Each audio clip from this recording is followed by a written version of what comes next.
मेरी तरफ से मेरे तमाम दोस्तों, अजीज़ों, बहन भाइयों को अस्सलाम वालेकुम।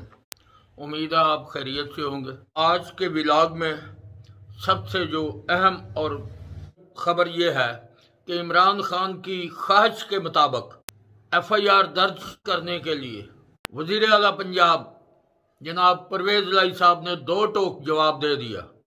उन्होंने दो टोक जवाब में कहा कि जनरल तो क्या, फौज के सिपाही के खिलाफ भी FIR दर्ज नहीं कराऊंगा।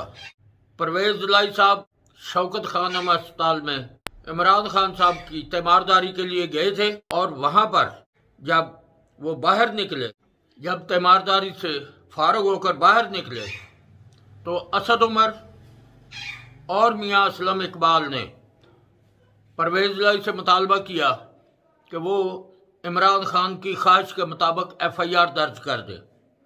तो वहां पर परवेज लाई साहब ने दो टोक जवाब दिया। उन्होंने कहा कि सियासी FIR दर्ज नहीं होगी, इख्तलाफात करें, ऐसी FIR दर्ज ना कराएं जिससे आपको मुश्किलात का सामना करना पड़े। परवेज लाई साहब ने कहा कि बगैर सबूत अदारों के खिलाफ FIR दर्ज नहीं कर सकता। इसके अलावा पार्टी की तरफ से भी इमरान खान साहब को सख्त मायूसी का सामना करना पड़ा है, क्योंकि इमरान खान का ख्याल था कि शायद इस वाक़े को इसे तरतीब देने के बाद जब वो अस्पताल में जाएंगे तो सारे पाकिस्तान का घेराव जलाव हो जाएगा। उनकी इस ख्वाहिश पर भी पानी जो है वो फिर चुका है और वो अपने जो उनके वर्कर तो नहीं मैं कहता, अलबत्ता उनके रहनुमा जो है वो अपने रहनुमाओं से, अपने पार्टी के ओहदेदारों से इस बात पर मायूस हुए कि जो उन्होंने एहतजाज की सूरत हाल देखी, क्योंकि उसकी सबसे बड़ी वजह ये थी कि इमरान खान साहब ने जलसे जुलूसों में फौज मुखालफ बयानिए को बार बार दोहराने का कहा था।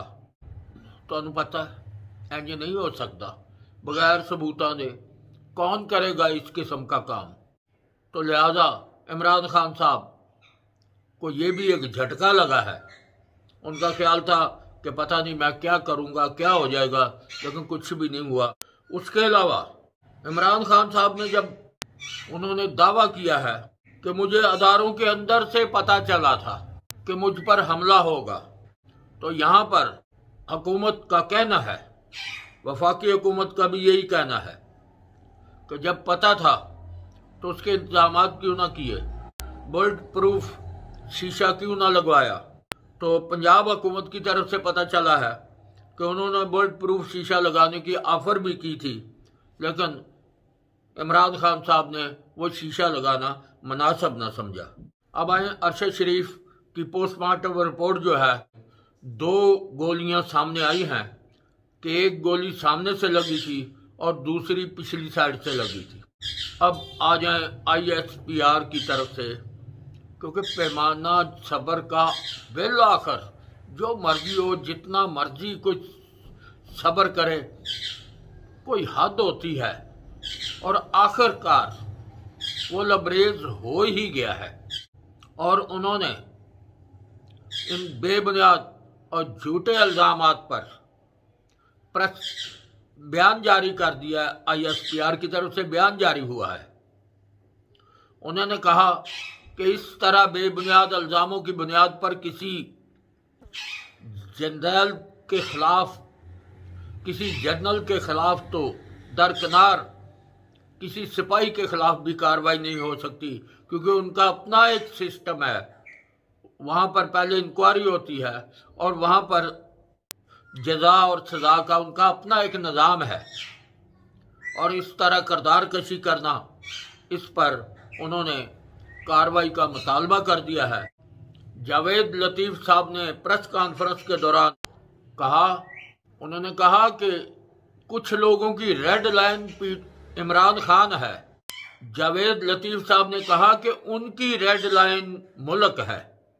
हसन इकबाल साहब ने भी कहा, उन्होंने कहा कि ये जो मजहबी जुनून की बुनियाद रखी है ये इमरान खान ने खुद रखी है, और इसी जुनूनियत की वजह से उन्होंने कहा मेरे ऊपर भी हमला हुआ था। तो आज इमरान खान अपनी लगाई हुई आग में खुद ही जल गए, इसमें किसी का कोई कसूर नहीं। इसके अलावा इस्लामाबाद में पीटीआई वर्करों की तोड़फोड़ और हंगामा आराई के बाद इस्लामाबाद इनके खिलाफ मुकदमा दर्ज हो गया, कुछ लोग गिरफ्तार भी किए गए। उन पर इल्ज़ाम है कि उन्होंने सरकारी अमलाक की तोड़फोड़ की, अवामी और सरकारी अमलाक की तोड़फोड़ की, नुकसान पहुंचाया। बाहर कैफ कोई अच्छी खबरें नहीं हैं, लेकिन इमरान खान साहब को एक जुनून है, उनके सर पर एक भूत सवार है, और उस भूत जो सवार है उनके सिर पर, उसकी वजह से उन्हें इक़्तिदार के बगैर ना सांस आ रहा है ना रोटी हजम हो रही है, और वो तमाम हदें क्रॉस करना चाहते हैं कि इक़्तिदार मिल जाना चाहिए। मगर वक्त बदल चुका है, अब उनकी नाजायज शर्तों को कोई नहीं मानेगा। 3.5 साल बल्कि उससे पहले भी काफ़ी देर से इमरान खान साहब की जायज़ नजायज़ तमाम ख्वाहिशात पर अमल होता रहा, और वो ही आदत पड़ी हुई है जनाब को, और उन जायज़ नजायज़ ख्वाहिशात की बुनियाद पर आज भी उनकी ख्वाहिश या मुतालबा है कि उन्हें उसी तरह गोद में खिलाया जाए।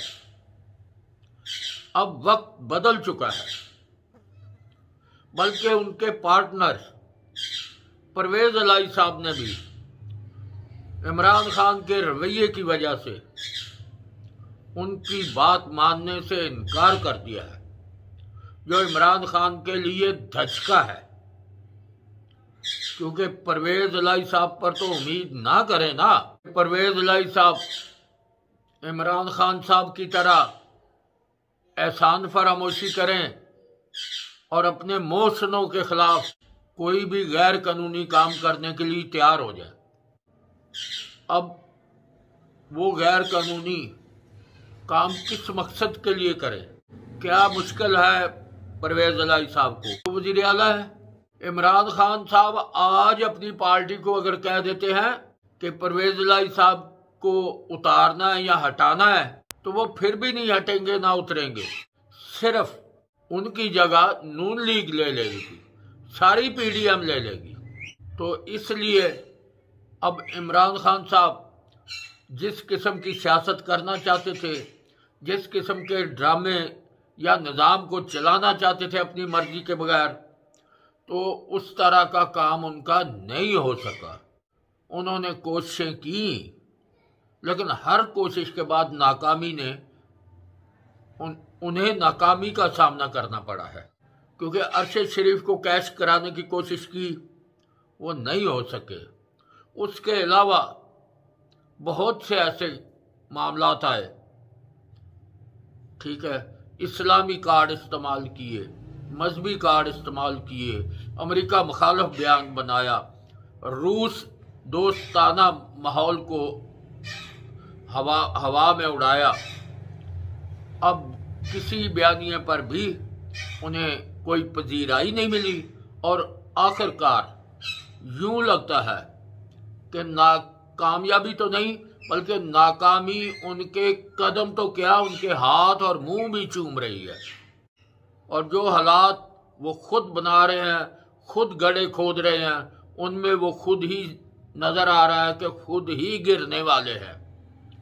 अब जो ज़बान दराजी कल प्रेस कॉन्फ्रेंस में की है, उसके बाद ISPR की तरफ से बयान आ गया है, जिसका जिन्होंने बहुत सब्र और तहम्मुल मजाजी का मुजाहरा किया है, 6 महीने से कर रहे हैं उन्होंने हर इल्ज़ाम को अपने ऊपर लिया, लेकिन उनका मकसद था शायद अब ठीक हो जाए, अब ठीक हो जाए, अब बाज आ जाए, अब उससे समझ आ जाए या कोई उसे समझा ले। लेकिन इमरान खान साहब ना तो किसी को पार्टी के अपने कह लो ओहदेदार या जो मिलाए हुए हैं साथ, ना तो उनकी मानते हैं, बल्कि उनसे अपनी तकलीद कराते हैं, उनको मनवाते हैं।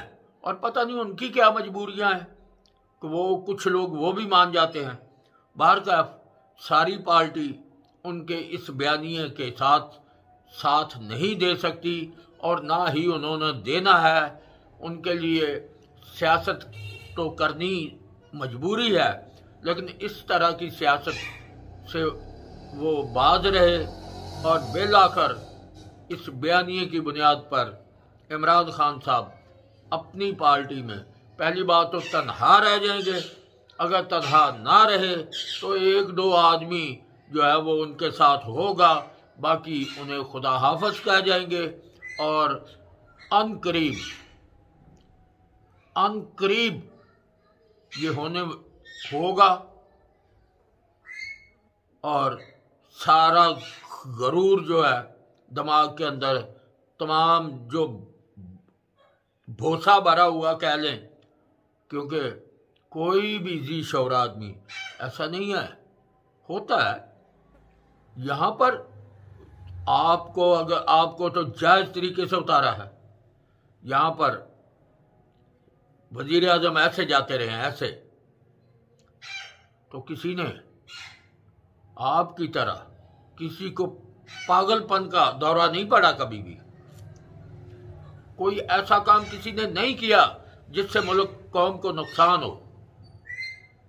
तो इसीलिए वो पार्टियां आज भी मौजूद हैं और गालबन उन्होंने मौजूद ही रहना है। और जिस रास्ते पर आप चल निकले हैं, आपको ना तो मुल्क की फिक्र है, ना अपनी पार्टी की फिक्र है, ना अपने वर्करों की फिक्र है, और बस एक तो अपनी फिक्र है। तो बहरहाल इसके साथ मैं इजाज़त चाहता हूँ। तमाम दोस्तों से गुजारिश है कि चैनल सब्सक्राइब करें, लाइक करें, शेयर करें। खुदा हाफिज़। पाकिस्तान जिंदाबाद। पाक आर्मी पाइंदाबाद।